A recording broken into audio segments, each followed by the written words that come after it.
breaking news from News Channel 11. And that breaking news tonight at 11, within the past few minutes, Eastman and Kingsport has said debris that landed on members of the community's homes and cars after a steam line break on the Eastman camp this morning. Some of that debris contains asbestos. This morning, something in that facility caused that line to rupture, causing that steam to be expelled from a pipe and causing that debris to go around the area near that Global Chemical Company.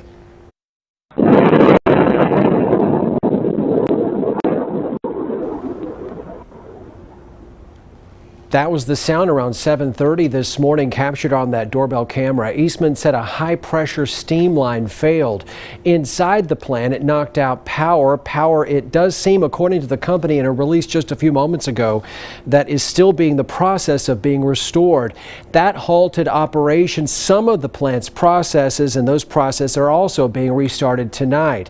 Outside the facility's perimeter, the impact hard to miss. Viewers who live miles from Eastman told us that they heard it, that they felt it. Some described it as an explosion-like sound. Eastman said there never was a fire.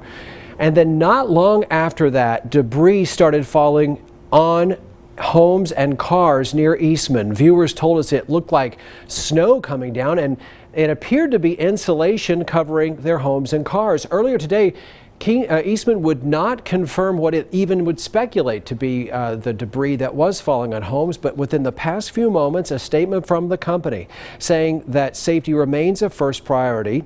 Some of the material damaged in the event does contain asbestos. The company tonight deploying a response team in the community to evaluate the debris impact. And tonight, Eastman is asking people to not touch the debris, in fact, leave the debris until Eastman's response team can come to homes in an area around the property and clean it up. That news just released from Eastman moments ago. We're talking within the past 10 minutes. We also know that 5 employees were hurt today. Eastman called their injuries not serious. 3 were treated at the plant's medical center. 2 were taken to the Holston Valley Medical Center nearby. John Jenko found out at one point the hospital was bracing for the worst. Again, here's that news release from Eastman. We're breaking this down. We'll pass the latest on to you in a moment. But let's go to John in our newsroom with more on what happened at Holston Valley today. John? Josh, not long after that 7:30 steam line failure felt all across town, we've learned the city's fire department went on standby, and so is the city's largest hospital. Ballard Health said the emergency department and trauma team at Holston Valley Medical Center went on alert. The concern was so elevated, the hospital paused new surgeries as a precaution. And Ballard told us the area's trauma and emergency care networks, along with helicopters for potential airlifts, were put into ready mode. Turns out that wasn't needed, but the head of the health system told us tonight he's proud of his team's response. I'm really grateful for the team at Holston Valley who stood up their incident command.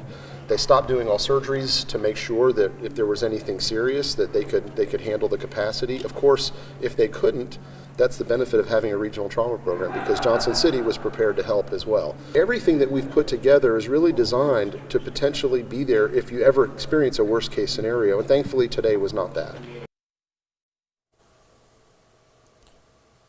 You'll remember Ballard Health made the controversial decision to put its only level 1 trauma center in Johnson City, about 20 minutes away from Eastman. That happened in late 2019.